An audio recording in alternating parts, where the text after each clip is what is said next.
Hey, all right, so you watched a couple videos, and those videos were Atlantic Revolutions, Industrial Revolution. You just looked at state expansion by the history teacher Himmler. This next one's going to be Rise of the West. So this will be describing how uh, these certain entities were able to take over other parts and become global powerhouses.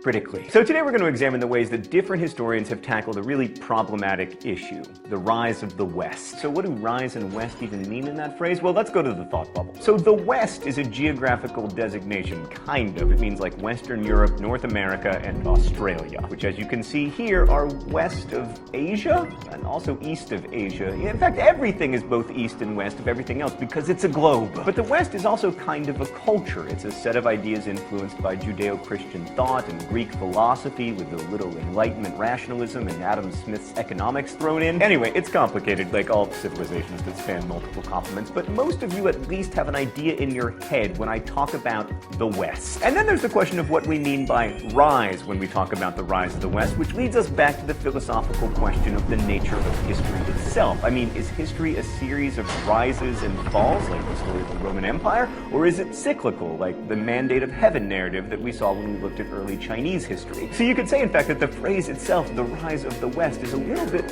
Western. The whole thing's a bit nebulous. And that makes it a popular subject for historians to tackle, because you can...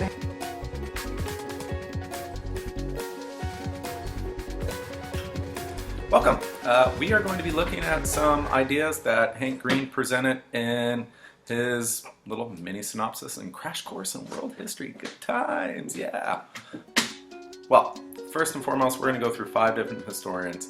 Their works range from 1998 to 2009, and we'll go through this. Also in that, there are 2 camps. There's a Eurocentric camp, and there's a non-Eurocentric camp. The non-Eurocentric camp, a lot of the players come from the California School of History, and I will tell you a little bit about that and some other things. So first, let's start with the first historian, which is, let me get my notes here for us, David Landis. David Landis, in 1998, wrote The Wealth of Poverty Nations, Why Some Are So Rich and Some Are So Poor. He basically predicates this whole thing on Europeans are special, and Asians were stuck in the 18th century. Europeans had something unique.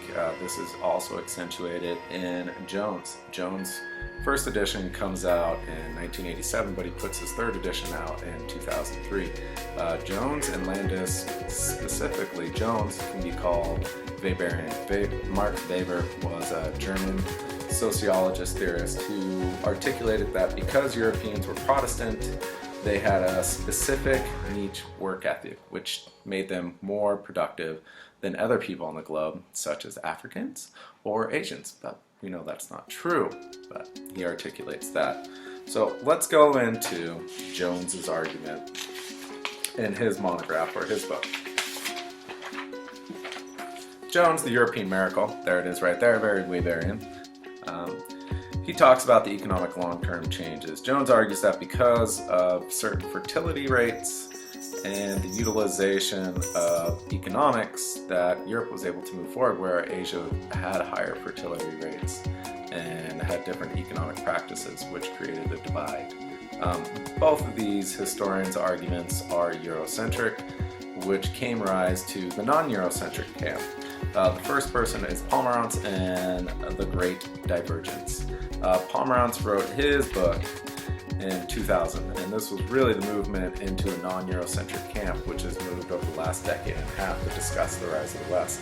And his book does a comparative approach of history between East Asia and Western Europe and discusses certain factors like crop production. But one thing he does argue, and somebody else will talk about later, is he talks about the utilization of coal and the breaking of, the reliance on wind and fire, wood.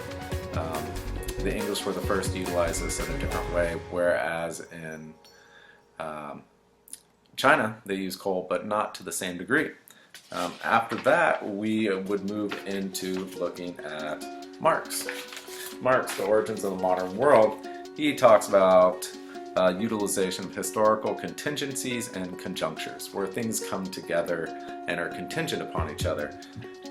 His work frames off of Pomerantz and discusses coal, but he adds other arguments to the rise of the West, but he also holds in place a comparative approach with Asia too, staying in that kind of Pomerantzian view.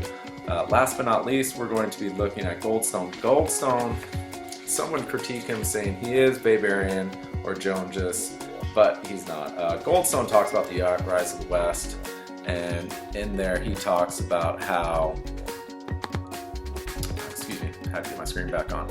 Talks about the rise of the West and how there was something unique happening in England. There was some conjunctures with church, there were some contingencies based on Parliament, and the utilization of coal along with something else. Something I would like you to think about in this whole thing is I've talked about how historians build upon each other. We're looking over a decade and a half of historical work in these approaches. Think of it from the ranging of the iPhone 4, 4S, 5, 5S to the iPhone 6. These works keep being built, but they all build upon each other. When you go through the readings, you will see how they build upon each other. But don't forget, there are two different camps. Have fun with the reading, and we will discuss it later.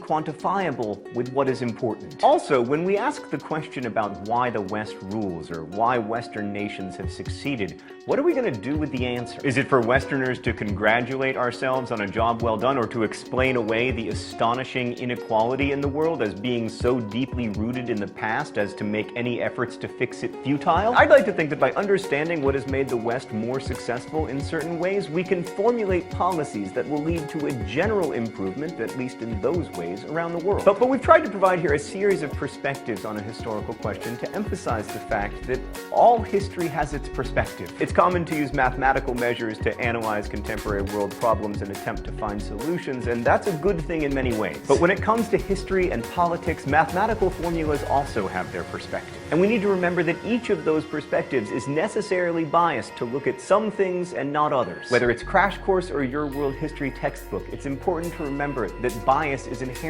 to the experience of writing and telling the story of history. So when you see a number or a claim of success or failure, stop and ask yourself what sorts of information went into that number or into that conclusion. And just as important, what might have been ignored or missed? Thanks for watching. I'll see you next week.